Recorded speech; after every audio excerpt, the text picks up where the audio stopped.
Okay, in this video we are going to solve question 12 of the SPM 2019 at Maths paper 2. This is a mechanics question, but it's not really. Okay, anyway, so you have a particle moving along a straight line and you've got a velocity that starts at 0, accelerates a little bit and then decelerates and so on. Okay, fine.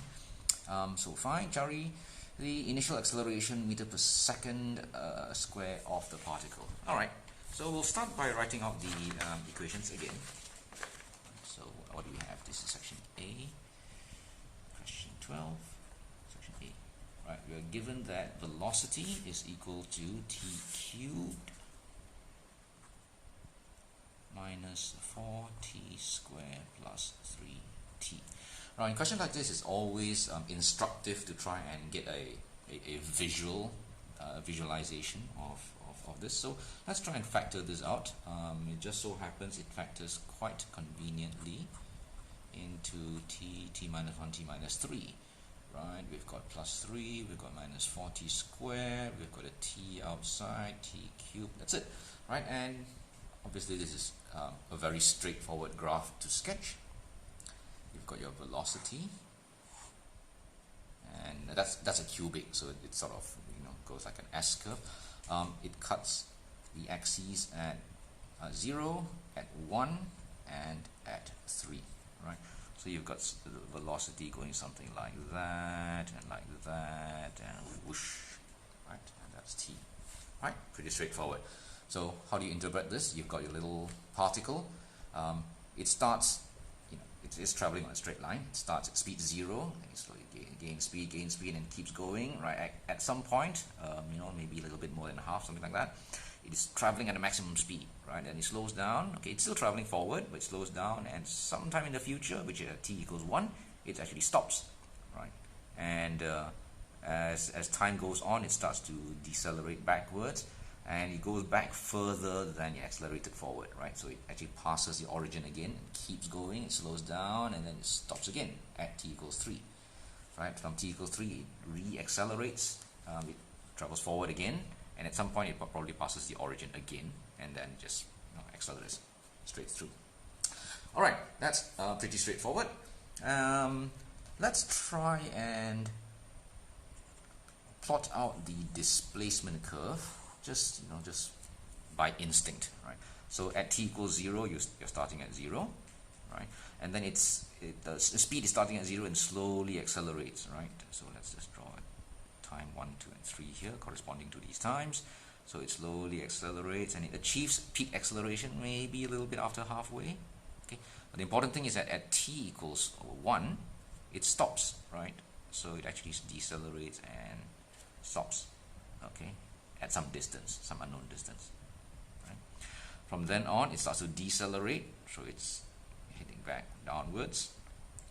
It decelerates by quite a lot, and it hits peak deceleration, I don't know, 2 and a bit maybe, right? And then it starts slowing down, and at t equals 3,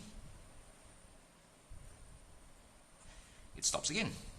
Right, and from then on, it starts to accelerate forward, and okay, probably something like that. All right, good. All right, what are we doing? So we're gonna find the positive root of, let's call that 2. Let's call that 1 of 2. All right, so let's solve that. T is negative b plus minus, well, it's going to be the plus, not the minus. Anyway, b squared minus 4ac, so that's plus 4 into a into c divided by 2a divided by 6. Okay, 4 times 9 is 36 plus 64 is 100. Oh, how convenient. You can eliminate 2 from there. Square root of 100 is 10. So it's 18 over 6, that's 3. That is the positive root. The positive root time interval. Oh, come on. Where are we? Here we go. Time interval is equals to 3. So time interval is equals to 3 seconds.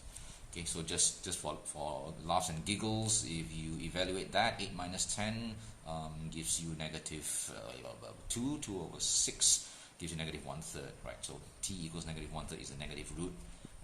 Negative root is ignored. Negative root is ignored. Okay, because t has to be greater than or equal to 0. Alright, so that's B. Done. C, the time in seconds when the particle stops instantaneously. Okay, this I think is a bit of a trick question, because if you look at the velocity, right, when a particle stops, the velocity is 0. It stops at t equals 0, t equals 1, t equals 3. Right? So C, so you can say since v is equals to t into t minus 1 and t minus 3, then the particle, okay, stops at t equals 0, 1, and 3 seconds. Done. That's C. That's worth 2 marks. Fair enough. Total distance in m traveled by the particle until the particle returned to the fixed point for the second time. For the second time, returned to O for the second time. Okay, I feel this is a bit of a trick question, right? It starts at O, it goes up away from O and returns to O for the first time, and then goes behind O and comes back and returns for the second time, right? So I think the distance is the distance travels up, down, and down, then up again to the point where it returns for a second time. So all we need to do is to substitute t equals 1 and t equals 3, find out these two numbers, and multiply that by 2, and Bob's your uncle. Alright, so we have your displacement. Displacement d is given by the integral of v dt, obviously. And v is, what was our v? Okay, that over there, so let's just quickly do that without too much fuss. Minus, excuse me,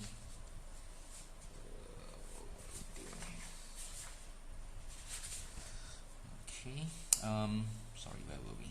Okay, so minus 4/3 of t cubed plus, plus 3/2 t square, and when the t equals 0, you have displacement also 0, so no t term, no constant term. Lovely. Okay, so at t equals 1, d is equal to quarter minus 4/3 plus 3/2. Oh, I'm lazy. Okay, let's just work that out. 1/4 minus 4/3 plus 1.5.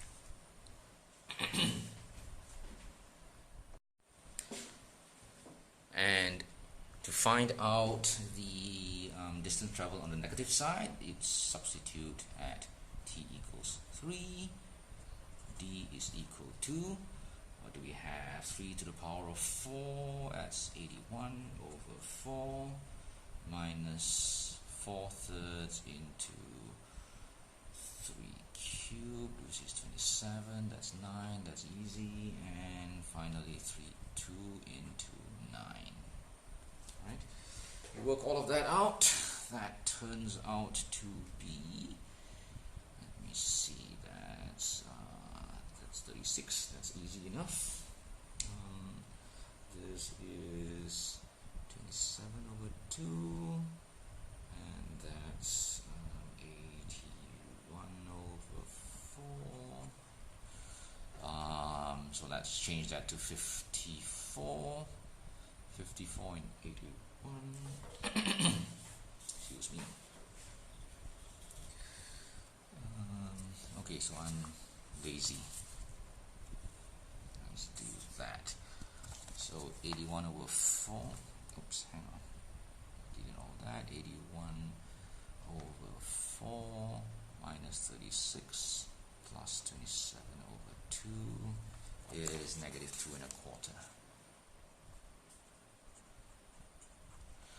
Alright, let's do a quick check. That's 20 and a quarter minus 36. That's minus negative 16, negative 15 and 3/4. And what's this?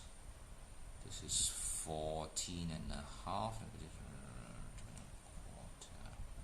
No, 13 and a half, 15 and 3/4. Yep, that's correct. Right, so total distance traveled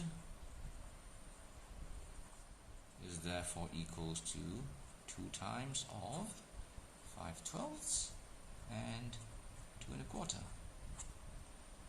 And that works out to something I'm not bothered to. Okay, never mind, I'll do it. 5, 6, 2 and a quarter is 9 over 2 times 3, 27 and 5, 32 over 6. Oh, I hate these. 30, which is 5 and 2/6. 5 and 1/3. So look about right. 2 and a quarter. That's 4 and a half. 4 and a half plus 10 over 12. 4 and a half plus 5/6. Sounds about right. Yeah. All right. Good. That's your answer.